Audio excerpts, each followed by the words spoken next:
What's up, guys? It's 10:40 p.m. on a Saturday. Got to get back to work tomorrow. Wake up early. But here I am awake, as has happened many times in the last 2 years. Since I was a third-year medical student, now I'm a first-year resident in internal medicine. Why am I still awake? Because I'm filled with anger and racing thoughts and sadness, but a lot of anger. And why is that? Because since October 7, 2023, a lot of innocent lives have been taken in the Middle East. And to be more specific, not only was there a disgusting, attack on October 7, but since October 8, there has been a genocide, an absolute massacre of innocent people, live streamed, with nobody doing a damn thing about it. And that makes me angry. And there's a lot of nights like this one when I think about the hypocrisy of the world that I live in, and it fills me with anger. It's absolute just enragement. And usually, sometimes, as terrible as this is, I try not to think about it. Try not to think about all the innocent people dying, while I live here. From our money, from my taxpayer dollars. But sometimes when I'm doing UWorld or studying or whatever, I come across some content about Israel and Palestine. Anyways, today I was watching a video on my phone while doing UWorld, an interview between two people. This is like a YouTube channel where I think a psychiatrist or a psychologist or something, he brings two people from opposing points of view together and tries to make them understand each other. The YouTube channel is called The Enemies Project. It's an interesting channel. I'd recommend you guys check it out. But anyways, in this video you have a Zionist guy and a Palestinian guy sitting across from each other. And the host says, "Why do you care so much about this topic? Why does it bother you so much?" And I won't focus on what they said. You can go watch the video. But it did make me think, why am I so bothered, annoyed, enraged, angered by this genocide, even though I'm not a Palestinian, I'm not a Jew? Well, I'll tell you why. I grew up, a lot of people have had rougher childhoods than I did, but I didn't have how do I put it? There were times when I had a rough childhood, we didn't have a lot of money when I was growing up, and there was some conflict, within the household sometimes. Anyways, we lived in crappy apartments my whole childhood, and at one point, even I remember at one night, our car was in the parking lot of the apartment. The next morning it was gone. Why? Because it was repoed. So there was a point where I was walking, and you guys know how spread apart everything in America is. So there was a point in my childhood where I was walking, 2 hours to go to the freaking library or to go to the Target or the Walmart or the bookstore. Anyways, and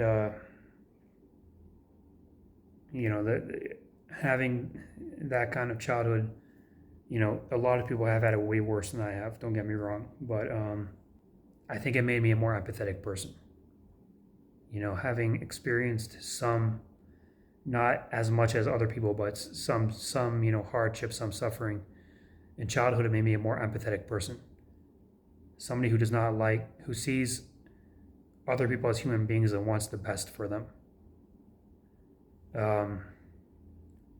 Especially regarding their financial status or their background, and that's why politically, even though I respect all human beings, I don't care right, left, whatever, but personally, I've been, especially socioeconomically, especially economically, and for a lot of social stuff too, but especially economically, I've been on the left, maybe even the far left. Quite frankly, poverty is a man-made invention, and work, it doesn't mean what it used to be, what it used to mean. So anyways, there's that. And then the other thing, because again, I'm answering the question on why I care so much about this Israel-Gaza conflict. The other thing is that ever since I was a kid, I remember learning about the Holocaust, even before learning about certain aspects of U.S. American history. I remember even as a second grader knowing how bad of a human being Hitler was. I remember even as a third grader seeing swastikas and my dad being pissed off, saying what a bunch of fucking racists. I remember in 7th grade and 8th grade seeing videos of skeletal corpses in the Holocaust. People killed and scapegoated, because this one guy in Germany, not this one guy, but this ideological movement in Germany wanted an ethno-state, a state only with German people, and their definition of German people. So they went out and killed everybody who didn't fit that mold, and I think there was one incident in Germany where some random German soldier was killed, and they used that as an excuse to start murdering Jewish people. I think about that, and I think about other things. I think about how when I was in 7th grade and 8th grade, they emphasized the reason we teach you guys this stuff is because it should not be repeated. I was a kid who enjoyed history, but a lot of my classmates didn't. They were like, why are we learning about this old stuff? And the teachers would always say, well, the reason we learn history is so it doesn't repeat itself. And then, as I grew up, I learned about all the ways it repeated itself. I learned about the Rwandan genocide, the Bosnian genocide, the Uyghur genocide, the genocide of Rohingya people. In 2016, when I was graduating high school, I remember hearing all about how people like me, Muslims, were supposedly bad people, how we're supposedly terrorists, how we supposedly pose some sort of risk to American life, even though I was born and raised here. But then on the other side, I saw genocides against Muslims, Rohingya, Uyghur, things in Gaza. And anyways, So as an empathetic person who cares about other human beings, and as somebody who's familiar with genocide through the history that I learned at school, seeing genocide in the modern world really pisses me off. But like I said, there's stuff happening to the Uyghurs, my Turkic brothers and sisters in Western China. There's stuff happening in Sudan, Yemen, all over the world. Terrible things happening. But this conflict here, I won't call it a conflict. This genocide really, really, really pisses me off. Why? Because like I said, I grew up poor, and I'm a tax-paying American, and I've seen my parents as tax-paying Americans, working their butts off, working overtime, paying their taxes. There was times when I barely saw my mother growing up. I would go to school in the morning, come back home in the evening, get in the car. My mom would go to work in the evening. She would come back home at 11 p.m. when I was already asleep. That went on for at least 3 years, maybe longer. Longer, actually. She was working. She was trying to put money on the table. She was trying to,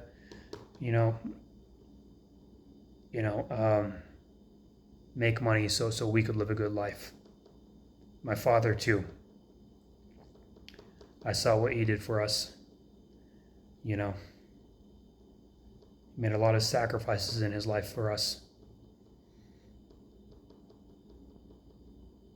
Anyways, both of them are tax-paying Americans. And what do they get in return for their taxes? Did they get cheaper college for us? No. They paid for a third of my college. Another third was student loans. Another third was a scholarship. Medical school was almost entirely loans. Actually, it was entirely loans, not almost entirely loans. So what are they getting in return for their taxes? I'll tell you what they're getting. Their money, the money of tax-paying Americans in this country, is going to this colonialist country in the Middle East, Israel, who uses that money to give universal health care to their own citizens, something we don't have,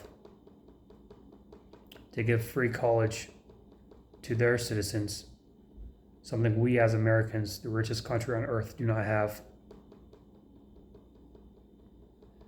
And then, worst of all, to bomb and kill and genocide people in Gaza. That enrages me. It enrages me that that's what's happening to my taxpayer money. That Republicans, every chance they get, they will cut tax, they will cut welfare and things that poor people need to get a shot at this American dream, which seems more and more like which seems more fake every single day.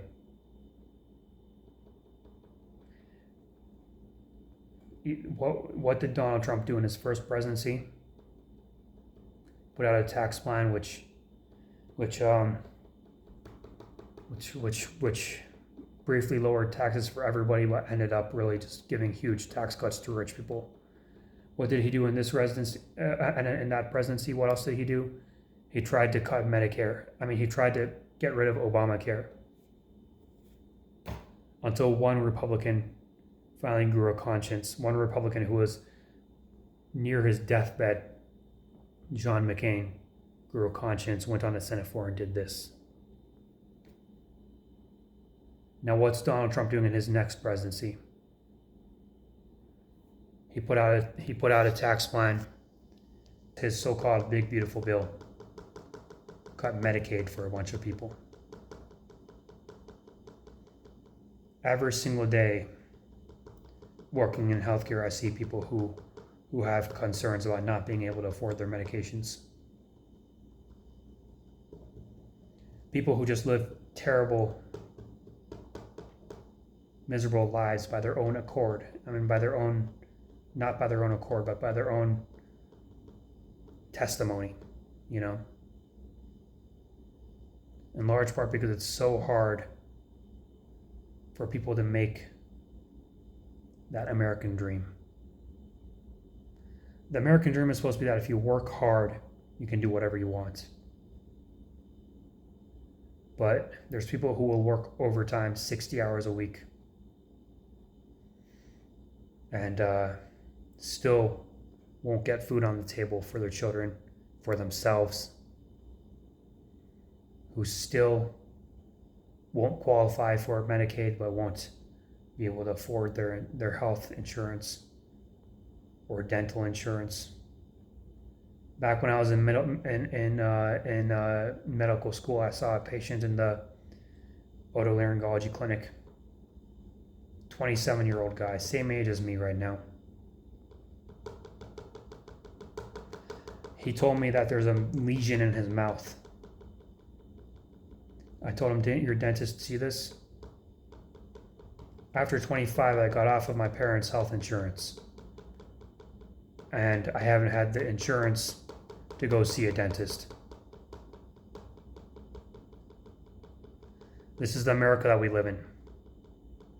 But what happens to that tax money, the money that we Americans toil for, goes to Israel so they can kill and bomb innocent Gazans. So they can bomb hospitals and not just bomb, but go inside of hospitals and commit, massacres. Al-Shifa Hospital in Gaza, Google the Al-Shifa massacre. They went in there, they zip-tied healthcare workers, nurses, patients, buried them in mass graves, burned them, and then bulldozed them. You see women in Gaza in the courtyard of this hospital crying their eyes out, just seeing bones and charred remains and trying to find their loved ones. That's our taxpayer money. The other day I read an article. The true death toll in Gaza is like 300,000 people. Slowly but surely there's a genocide happening there. And then I read about how now, because Israel is supposedly, this one of the strongest armies in the world, is apparently so incompetent that in 2 years they still haven't beaten Hamas, that they launched a ground offensive into the north part of Gaza. And now it wasn't enough that they bombed 80% of buildings in Gaza. That wasn't enough. Now they're taking bulldozers and flattening the whole city, entire neighborhoods. And they haven't let the press into the north part of Gaza in God knows how long. God knows what kind of atrocities are present there, what somebody with a camera will be able to see. But now they're just bulldozing the whole place, trying to wipe away from history the disgusting crimes that they did. I read about a guy in Chicago, a guy born and raised in Chicago, American like I am, whose parents were born and raised in the United States of America. A guy who felt, who felt like he had to go to Israel to kill Gazans. So he went to Israel as a sniper. And then by his own testimony, killed like 300 people. You can just look it up. Sniper from Chicago kills 300 people in Gaza. In some building from God knows how long away, shooting innocent people, unarmed people. because at that time there were kill zones in Gaza.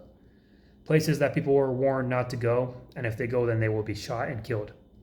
So unarmed people would go into these zones dead. So this guy talked about how he killed somebody unarmed in one of these kill zones. And then this person's brother came to save him. He killed his brother. And he said, I don't know why he went and tried to, reach the body.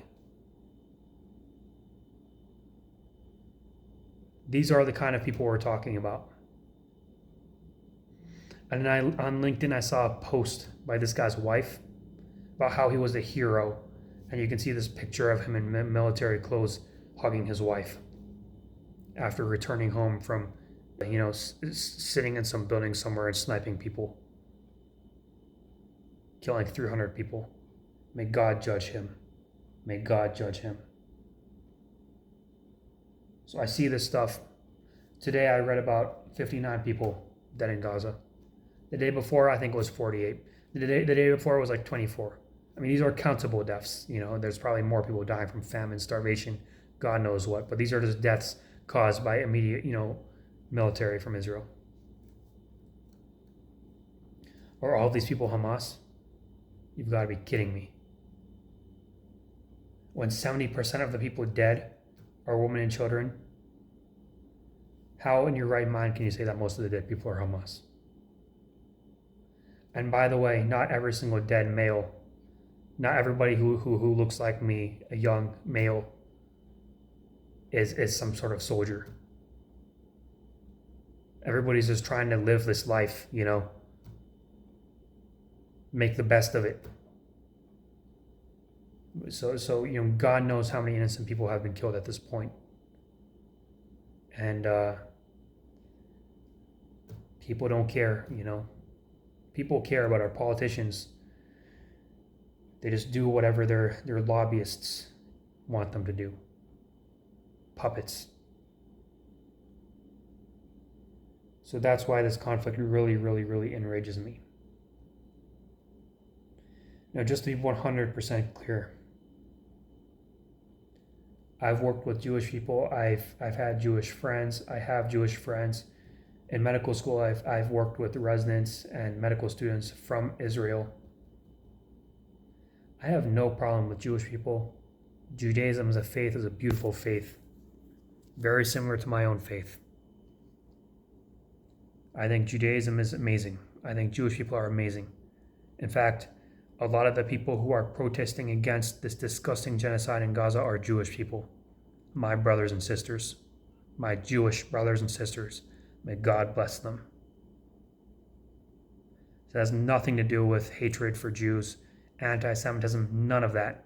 I love Jewish people.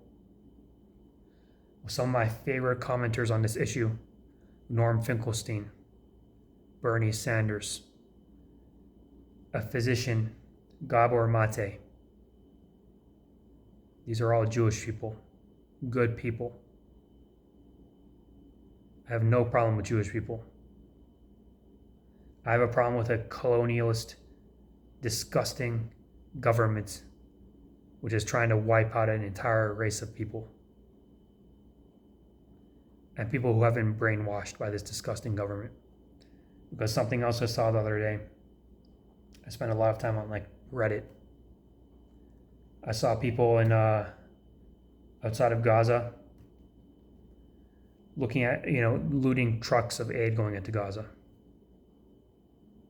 You can just see a truck of aid with all of its boxes and stuff poured out onto the street by these disgusting colonialists. Smashing it, throwing it around. Happy that they're going to starve more people. It enrages me that this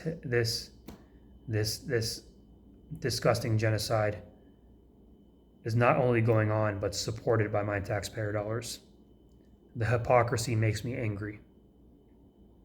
What was the point in learning about the Holocaust and all of the other terrible things in history if this is what we're going to do about it? Nothing. It makes me so angry.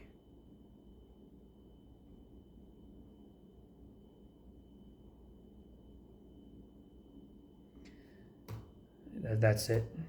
I can't say anything else. It's just that's it. So may God give everybody what they deserve. I'm going to keep living my life and praying for everybody, all of the innocent people, around the world. And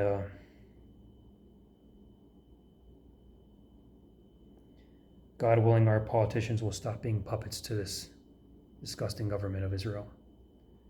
There are things that give me hope about this.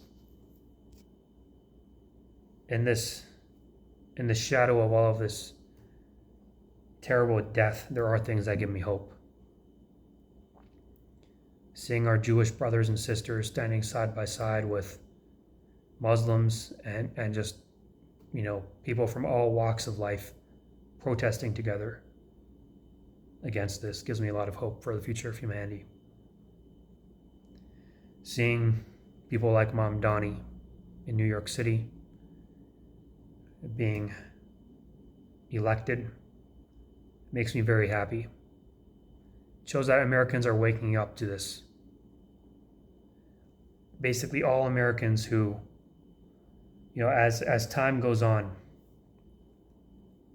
as these cable news companies where most older Americans get all of their news from, Fox, CNN, as these die out and people get their news from other independent sources online, more and more people are waking up to the facts that I just said. And